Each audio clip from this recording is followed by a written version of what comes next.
WWF destroyed me. Those were the words that haunted Paul Orndorff's final years. The man who once stood as one of wrestling's biggest stars died in July 2021 at age 71. His brain was shutting down. His son Travis blamed wrestling for causing the dementia that killed his father. Paul Orndorff was Mr. Wonderful. He was a main event player. He drew massive crowds, but the system that made him famous left him broken and alone.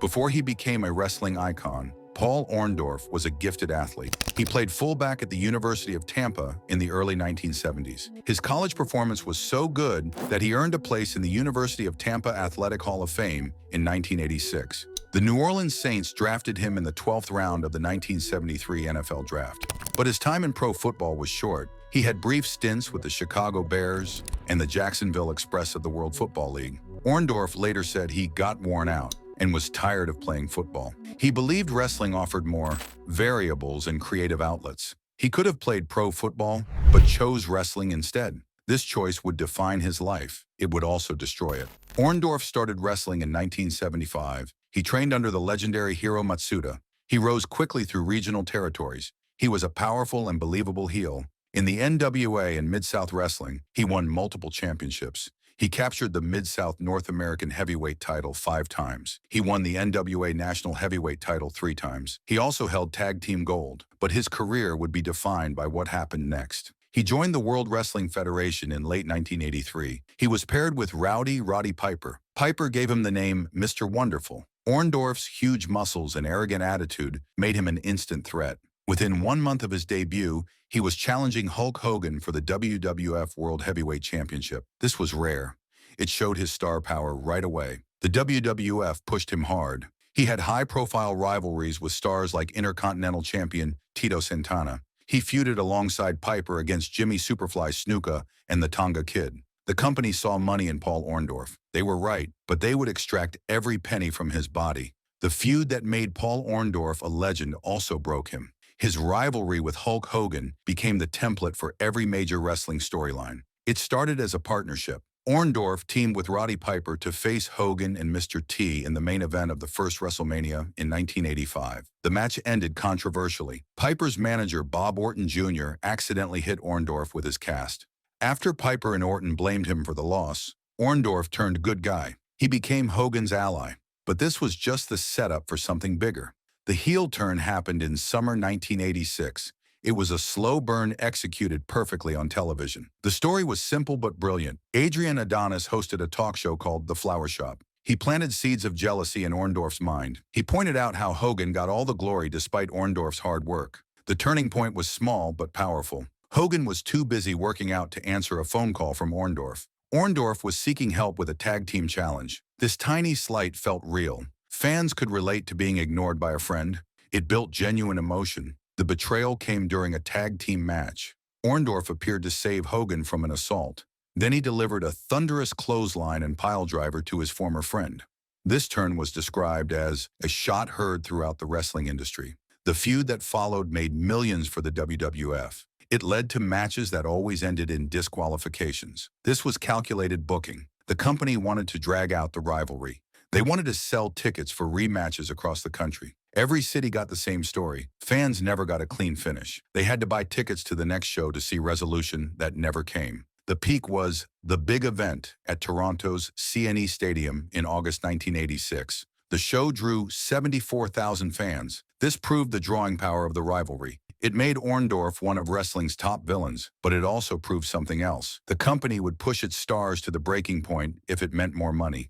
Every night, Orndorff took massive bumps. Every match, he absorbed punishment that would add up over time. The WWF profited from his pain, but they offered him no protection from the long-term damage. After his legendary WWF run, Orndorff went to World Championship Wrestling in the 1990s. He continued finding success. He won the WCW World Television Championship in 1993. He held the WCW World Tag Team Championship twice with Paul Roma. Their team was called Pretty Wonderful, but his body was breaking down. The damage from years of punishment was adding up. His full-time career ended in 2000 during a match at WCW's Fall Brawl pay-per-view. While executing his signature piledriver on Mark Jindrak, Orndorff's back gave out. He was seriously injured. The match was stopped immediately. Orndorff was carried out on a stretcher. He suffered a stinger, a serious neck injury that can cause paralysis. This event ended his active career. He was 50 years old. His body could take no more. The physical toll was devastating. Orndorff was honest about the damage. He said, "I've broken my neck 3 different times, actually 4 times. After the 4th break, a doctor gave him a stark warning. Any further injury would put him in a wheelchair or 6 feet under. A nagging injury caused his right arm to shrink. The muscle wasted away. This forced his retirement in 2000. He admitted, 'I'm paying for my rough and tough days.' The man who once had the best physique in wrestling now had one arm smaller than the other, but the industry that profited from his sacrifice offered no help. As Orndorff noted, if you got hurt, you're out of luck because they don't pay you. Wrestlers were classified as independent contractors. This meant no health insurance, no pensions, no workers' compensation. They were on their own. The battles continued outside the ring. In 2011, Orndorff was diagnosed with stage 4 throat cancer. The disease was aggressive. He was put on a feeding tube. He was in critical condition. Doctors gave him days to live. Through chemotherapy and radiation, he fought back. He survived when many thought he wouldn't. But the worst was yet to come. In his final years, Orndorff developed severe dementia. His son Travis confirmed the diagnosis in May 2021. Travis believed his father's dementia was caused by chronic traumatic encephalopathy. This brain disease comes from repeated head trauma. It affects football players and wrestlers who take too many hits to the head. CTE can only be confirmed after death, but the signs were clear. Orndorff's brain was deteriorating. In the end, his son said his father's brain was no longer telling his throat to open up. The man who survived throat cancer would die from his brain forgetting how to breathe. The system failed Paul Orndorff completely. Wrestling promotions like WWE classify performers as independent contractors. This gives companies total control over wrestlers' schedules and characters, but it offers them no benefits or protections. Wrestlers pay for their own health care. They handle their own pensions. They cover their own travel expenses. They work 5 cities in 5 nights with no safety net. When Orndorff needed help in his final months, his family had to set up a GoFundMe page. The man who drew 74,000 fans and made millions for the WWF was reduced to asking for charity. The company that profited from his broken neck and damaged brain offered nothing. In 2016, Orndorff joined a class action lawsuit against WWE. Dozens of former wrestlers sued the company. They claimed WWE knew about the risks of repeated head trauma. They said the company failed to protect or warn its performers. Many wrestlers were suffering from dementia and suspected CTE. The lawsuit was dismissed